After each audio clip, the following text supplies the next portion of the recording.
Ağdamın iqlimi əsasən mülayim isti, quraq subtropikdir. Burada suvarma ehtiyaclarını təmin eləmək üçün 1964-cü ildə istifadəyə verilmiş Xaçınçay su anbarı da mövcuddur.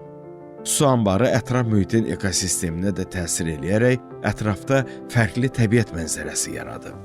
Hətta köçəri quşları da bu əraziyə cəlb eləyib.